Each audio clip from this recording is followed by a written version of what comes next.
औछे हथकंडे। नंदू नंदू, जल्दी उठ भाई, जल्दी उठ, तेरे लिए बहुत अच्छी खबर है। मुकेश ये बोलते हुए घर में घुसा और नंदराय को उठाने लगा। उसकी ऐसी आवाज सुनकर नंदराय की भी आंख खुल गई। रात भर शराब पीने की वजह से उसका सर भन्ना रहा था।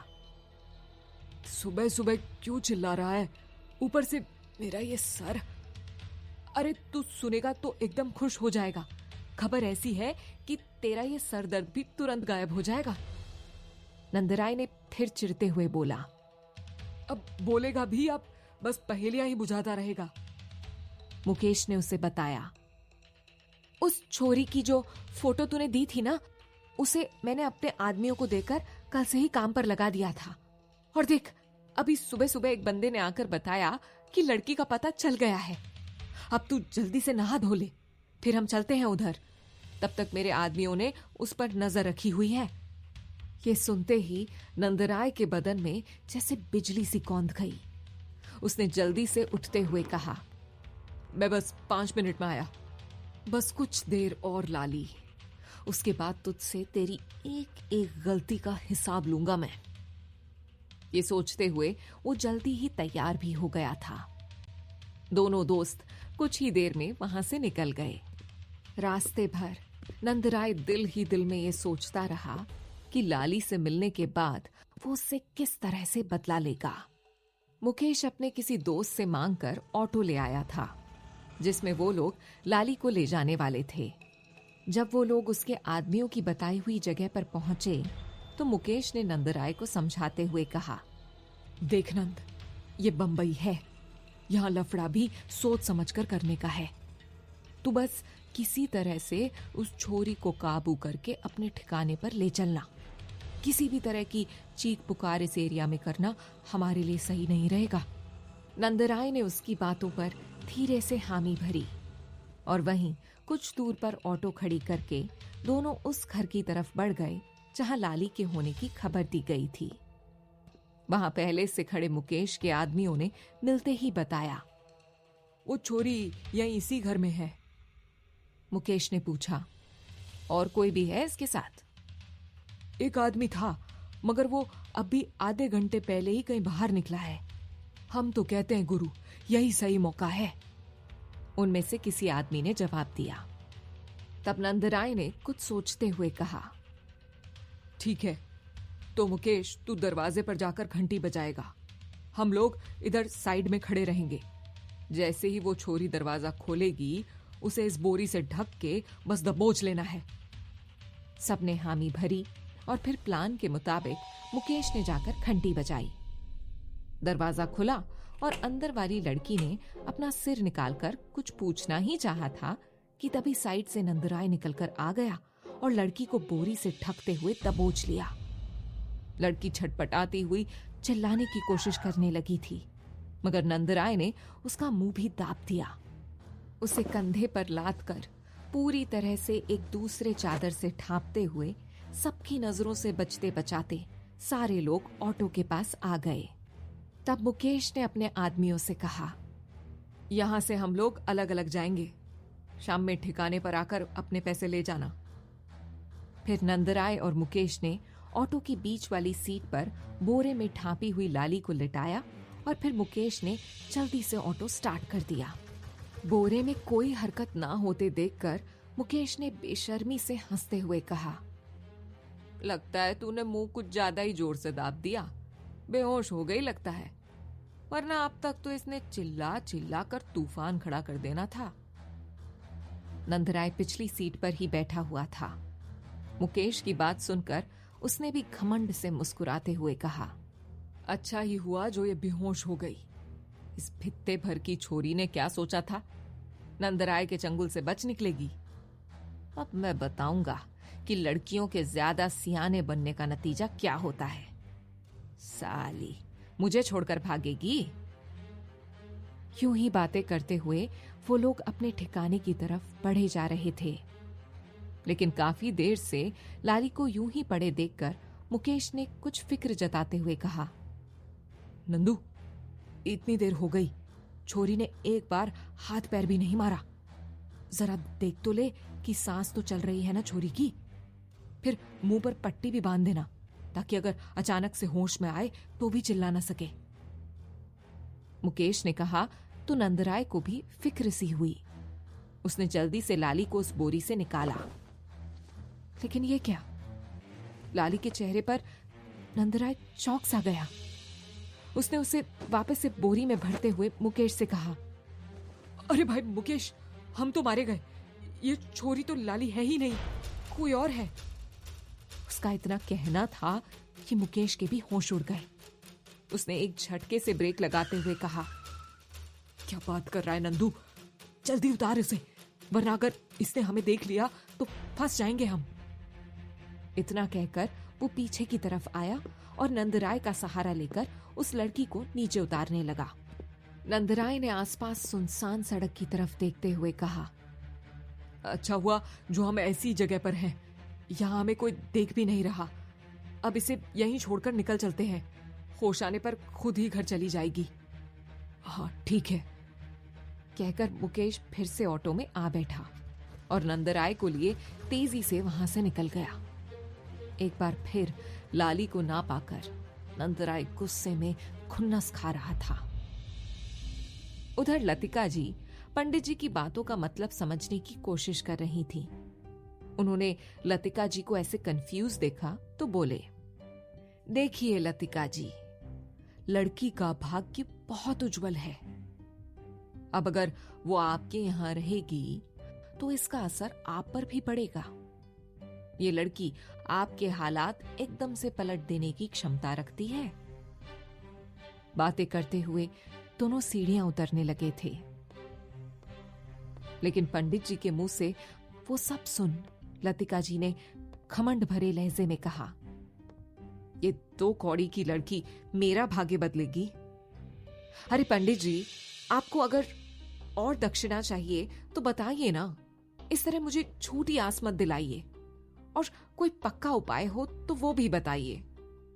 लतिका जी की आवाज कुछ तेज हो गई थी, जिसे सुनकर नीचे हॉल में बैठे हुए पाहूजा साहब और सुजॉय दोनों ही चौंक कर उन दोनों की तरफ देखने लगे। इस बार पंडित जी ने कुछ गंभीर आवाज में कहा, झूठी आस की बात नहीं है लतिका जी, मैं जो भविष्य देख रहा हूं आपको भी बस वही बता रहा हूं।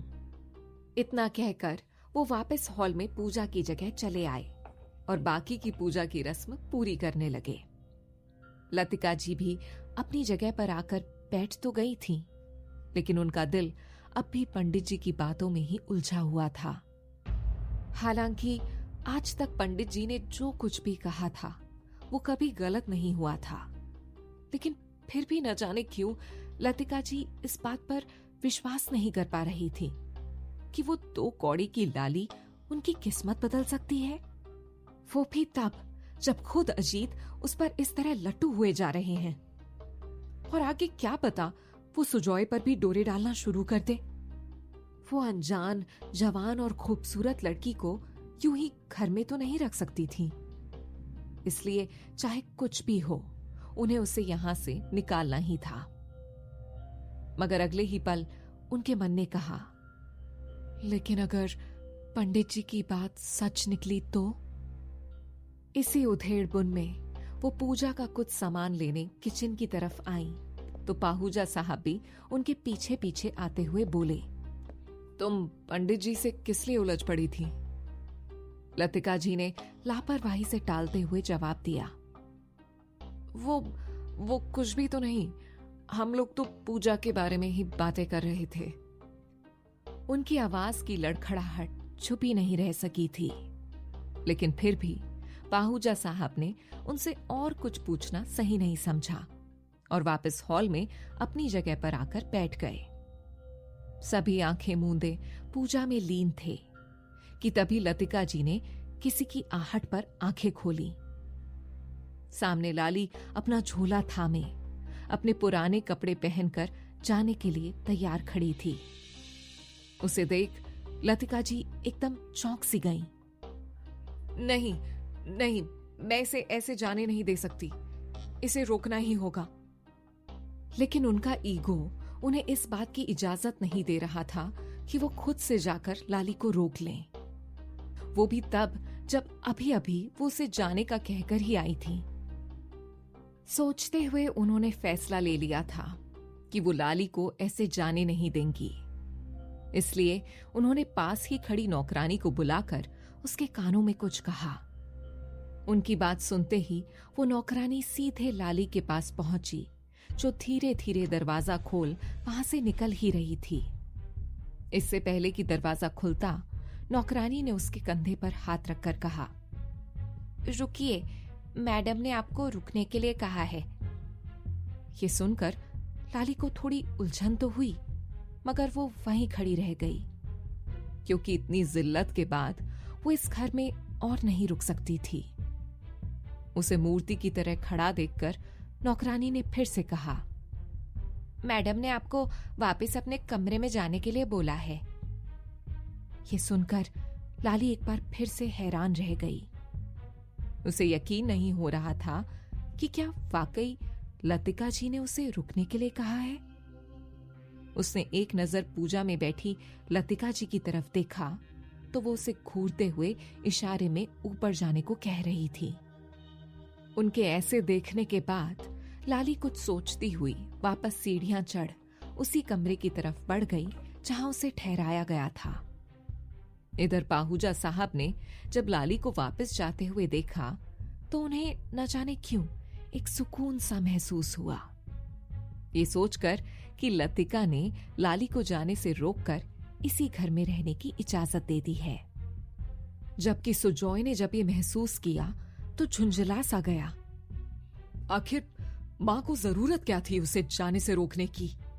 अच्छी भली तो जा रही थी यहां से। कभी कभी ये मां भी ना कुछ ज्यादा ही इमोशंस में बह जाती है।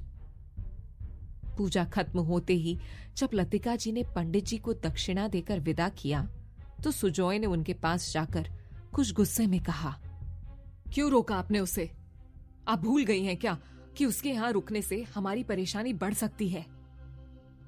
सुजॉय को इस तरह परेशान देखकर लतिका जी मन ही मन जैसे कुछ सोचते हुए बोली, फिक्र मत करो, अपनी मां पर यकीन है ना तुम्हें? मैं कोई कच्ची गोलियां नहीं खेलने वाली। तुम बस देखते जाओ कि मैं क्या करती हूं। कहते हुए उनके होठों पर एक जहरीली मुस्कुराहट बिखर गई थी।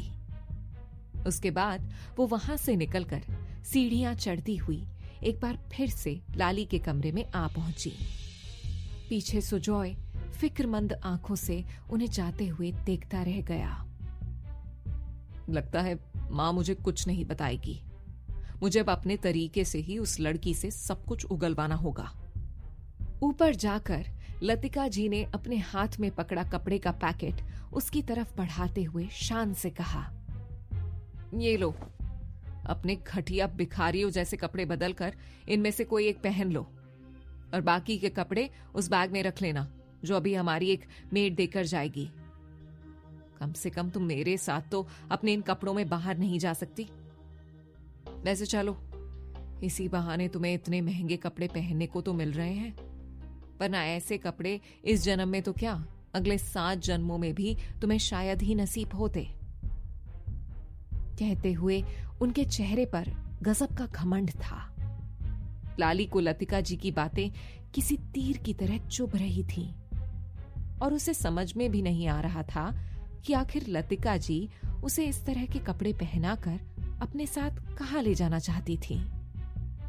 लतिका जी ने उस पर एक उचटती हुई सी नजर डाली और कमरे से बाहर जाते हुए बोली, जल्दी से तैयार होकर नीचे आ जाना। लतिका जी के व्यवहार के बारे में सोचते हुए लाली खुद को उलझा हुआ सा महसूस कर रही थी। उसे कुछ समझ नहीं आ रहा था। वो दरवाजा बंद कर कपड़े बदलने लगी। तभी किसी ने जोर से दरवाजा खटखटाया। दरवाजे पर इतनी जोर की आवाज सुन अपनी ड्रेस की चेन बंद करने की कोशिश करती हुई लाली बिल्कुल चौंक सी गई। हड़बड़ाहट में उसने जैसे ही चेन जबरदस्ती ऊपर की तरफ खींचा, चेन का ऊपरी हिस्सा टूटकर उसकी उंगलियों में ही रह गया। इधर दरवाजा लगातार जोर जोर से खटखटाया जा रहा था। ऐसा लग रहा था कि दरवाजा फौरन नहीं खुला तो तोड़ दिया जाएगा। इसे बाद में देखती हूँ, कहकर उसने चेन को छोड़ा और उसी ड्रेस पर अपनी चुनरी को कांधे पर अच्छे से फैला लिया। फिर उसने जैसे ही दरवाजा खोला तो जो लात लगातार दरवाजे पर मारे जा रहे थे, वो लात सीधा लाली के घुटने पर लगी और वो छिटक कर दूर जा गिरी। आह! लाली की तो चीख ही निकल गई। उसके कमर में जोर की चोट लगी थी। सामने खुले दरवाजे पर खड़ा सुजॉय, जो अब तक उसे गुस्से से डांटने आया था, उसे यूं गिरता देखकर ठिठक सा गया। उसने बगैर कुछ कहे लाली को कंधे से पकड़कर उठाना चाहा ही था कि चेन खुली होने की वजह से उसकी ड्रेस कंधे से फिसलकर वहां पर आ टिकी। लाली के झक सफेद बदन के एक हिस्से पर अब बस नीले रंग का अंतर्वस्त्र ही दिख रहा था। और ठीक वही पल था जब सुजॉय और लाली की नजर एक दूसरे से टकराई। लाली ने जल्दी से अपनी ड्रेस ठीक करने के लिए हाथ बढ़ाया ही था कि तभी उसे सुजॉय ने धकेलकर खुद से एक बार फिर दूर कर दिया। उसकी आंखों में लाली के लिए बेपनाह नफरत झलक रही थी और लाली की आंखों में हैरत। ऐसे जानवरों सा सलूक कौन करता है किसी के साथ? उसने दिल ही दिल में सोचा। 2 आंसू लुढ़क कर उसके गालों को भिगो गए थे। तभी सुजॉय ने गुस्से में भरकर कहा, अपने ये ओछे हथकंडे अपनाना छोड़ दो। कम से कम तुम्हारी इन घटिया हरकतों से मैं तो तुम पर कभी नहीं रीझने वाला हूं।